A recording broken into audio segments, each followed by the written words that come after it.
You could say I traded in chaos for candy when I met Ben. My days used to be filled with managing disasters and cleaning up corporate messes, but then love swept in, and before I knew it, I was knee-deep in sugar and spice and everything nice at Sugar Haven, Ben's family candy store. It wasn't long before I took over the store's finances, and we started to see some real success. "Good morning, love." Ben greeted me one Monday as I stepped into the sweet aroma of our shop. His smile was infectious, and despite the tension that was brewing, it was a reminder of why I was here. "Morning," I replied, flipping through the mail, bills mostly, which I had learned to manage like a pro. "Sales are up this month. That new chocolate line is a hit," I said, trying to keep things positive. Ben just shrugged, a bit too casually. "Yeah, well, that's all you, isn't it? Mom still thinks I'm the candy king," he chuckled, but I could tell the words weighed on him more than he let on. Speaking of the devil, Linda waltzed in, all smiles and no sense of personal space. "Benjamin, my boy, you've outdone yourself. The store looks fabulous," she beamed, patting her son on the back. Her gaze then slid over to me, and her lips pursed just slightly. "Anna, still playing shopkeeper, I see." I let out a soft sigh. "Good morning, Linda. And yes, playing shopkeeper is keeping us in the black," I responded, keeping my tone even. It was too early for a spat, and the last thing I wanted was to give her the satisfaction of seeing me ruffled. She tisked, waving a hand in dismissal. "Numbers, numbers. You should leave that to the accountants and help my son with the real business." Her eyes glinted with that all-too-familiar mix of disdain and condescension. Before I could answer, Ben stepped in. "Mom, Anna's doing more than fine. We're doing great because she's got a head for business." He slipped an arm around my waist, a silent show of solidarity. Linda sniffed, clearly not convinced. "Well, as long as my boy is happy, I suppose that's what matters." And with that, she flounced off to the other side of the store, presumably to find some other way to remind us of her presence. Ben squeezed my side apologetically. "Don't let her get to you," he murmured. I shook my head, forcing a smile. "I'm not. Let's just focus on the shop, okay?" And focus we did. With each day, Sugar Haven became more than just a candy store. It was our little piece of paradise. At least that's what I thought until everything began to crumble. I started noticing the changes when the deliveries got more frequent, and they weren't full of sugar or spice, but things that had price tags that made my stomach drop. "Another package, Ben?" I asked one evening as I locked up the register. I held up a sleek gadget still in its shiny packaging. It looked expensive. "Oh, that's the new phone I ordered," Ben said with a grin as he cut open the box like a kid on Christmas. "Top of the line." I raised an eyebrow. "Don't we have other things to invest in? The mixer in the back has been making that funny noise." Ben dismissed me with a wave of his hand, his attention fixed on peeling the protective film off his new toy. "It's fine, Anna. We've got to treat ourselves too, you know?" A part of me wanted to argue, to remind him of the thin line we were walking financially, but I bit my tongue. It wasn't just the phone either. Linda had taken to showing off new outfits every other week, parading through Sugar Haven like it was her personal runway. "Anna, look at this dress, isn't it just darling?" Linda twirled in a floral number that had to cost more than we made in a day. "It's nice," I said, keeping my voice neutral. "But aren't we supposed to be saving up to fix the sign out front?" Linda scoffed, patting her son's cheek. "Nonsense!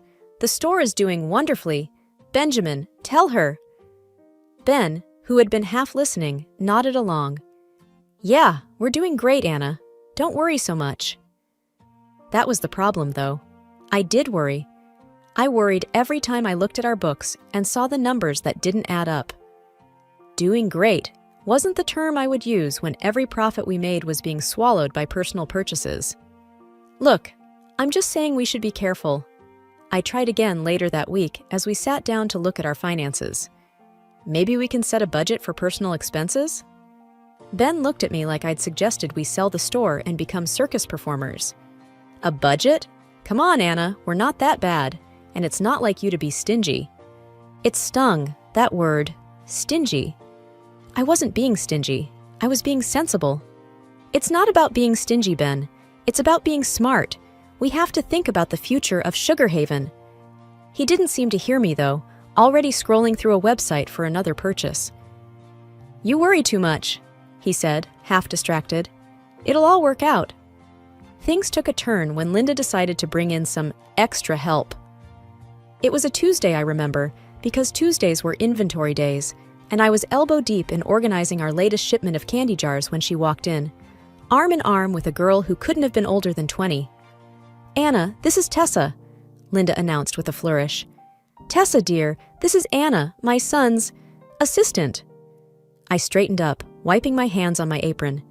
"Nice to meet you, Tessa, but I'm actually the co-manager here." Tessa offered a smile that didn't quite reach her eyes. "I've heard a lot about you. I'm really excited to be part of the team." I glanced at Linda, whose smug look was enough to tell me she hadn't consulted Ben about this new development. "What exactly will Tessa be assisting with?"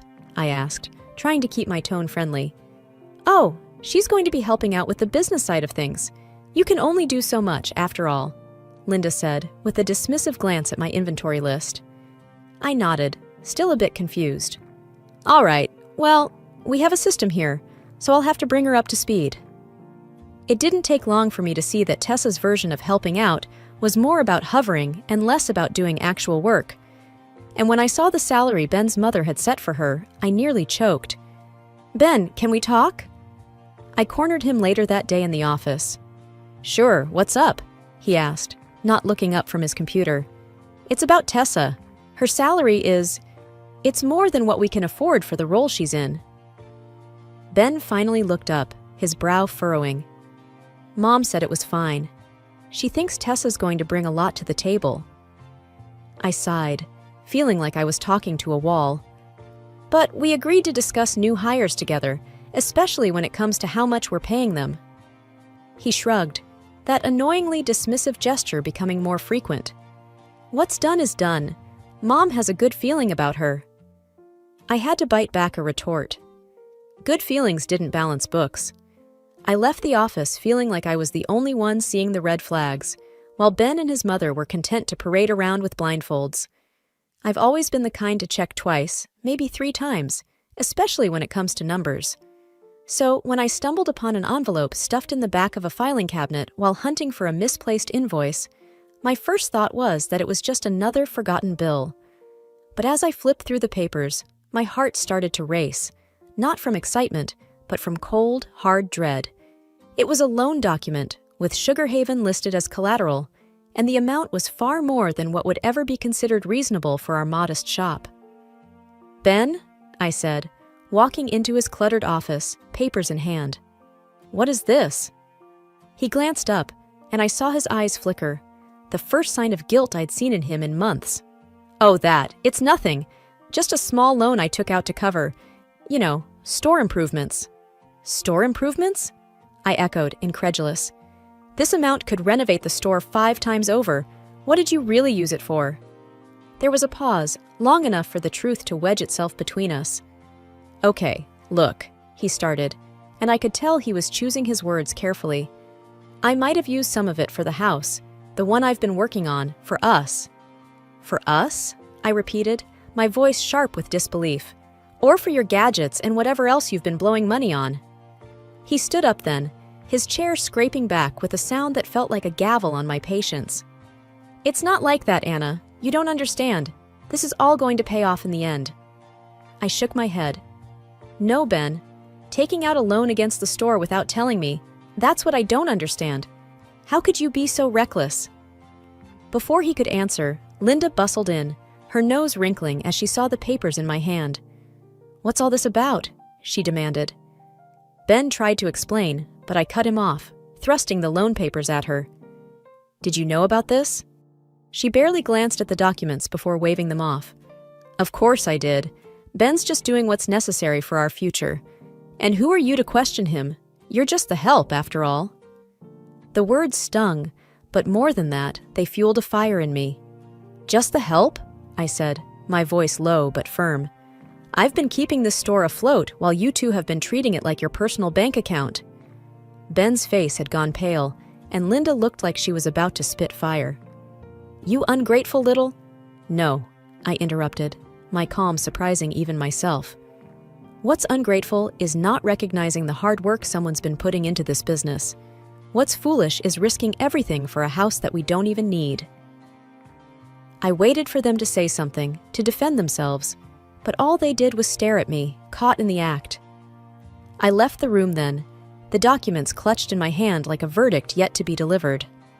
The kitchen table was never really meant for business meetings, but that day, it was surrounded by the most solemn faces, as if we were about to discuss matters of state instead of the confectionery.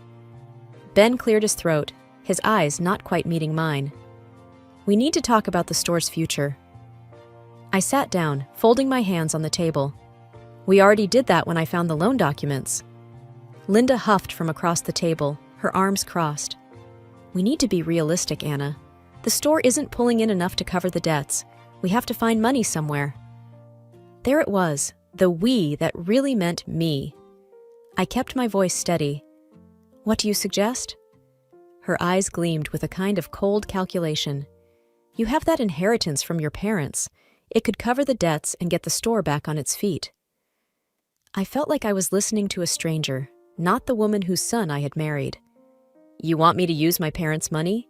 The money they left for me, for my future? Ben finally spoke up. It's not like you're doing anything else with it. That money was meant for me, for my security, I said, the disbelief clear in my voice. And what about our security? Linda shot back. You're part of this family now, aren't you? I looked between them, my heart sinking. I am, but it seems you only remember that when you need something from me. Ben shifted uncomfortably. It's not like that, but we're drowning here, Anna. So, you expect me to just hand over my future? Just like that? I asked. Linda leaned forward. If you care about this family, yes. I thought of the long hours, the sleepless nights, the sacrifices I had made for the store.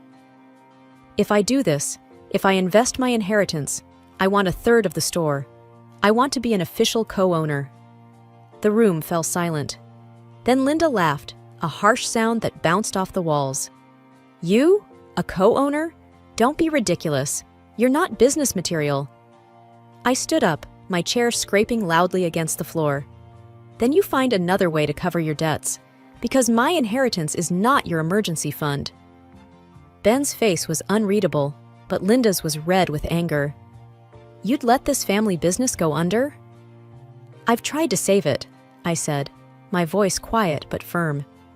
But I won't set myself on fire to keep you warm.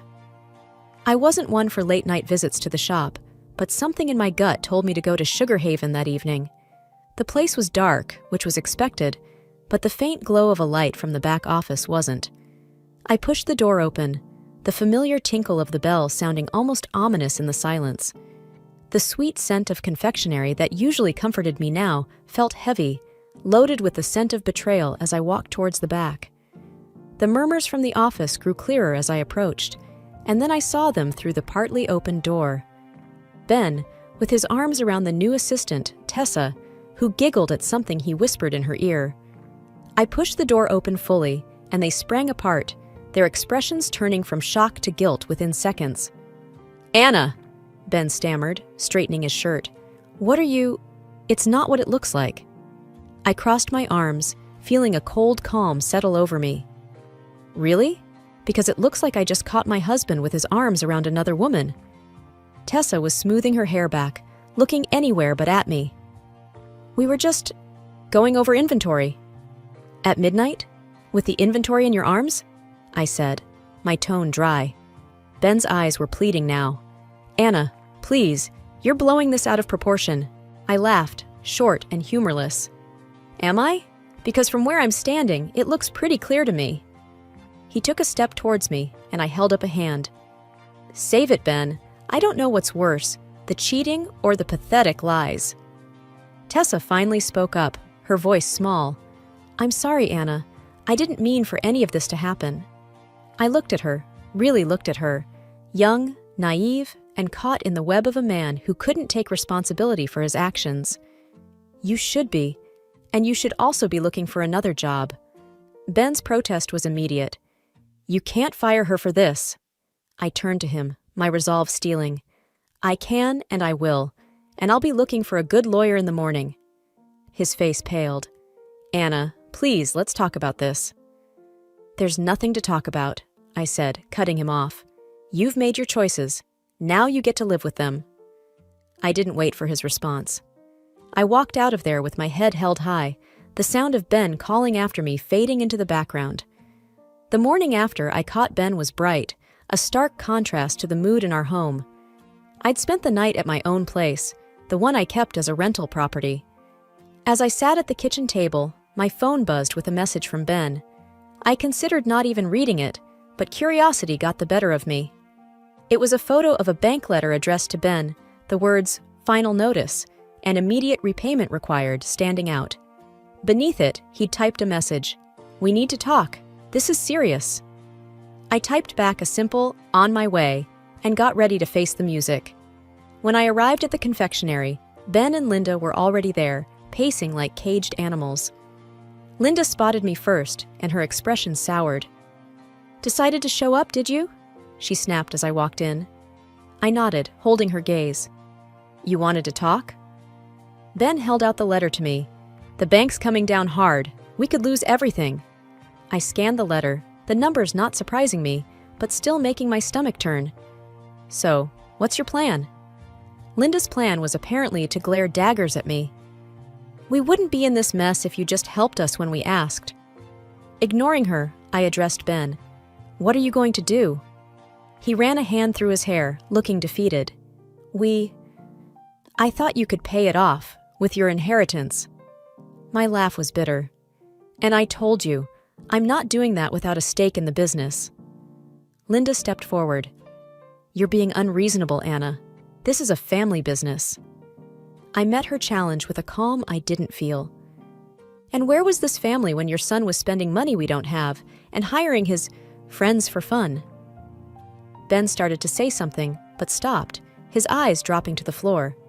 "You don't get to play the family card only when it suits you," I continued. "We'll figure something else out then," Ben muttered.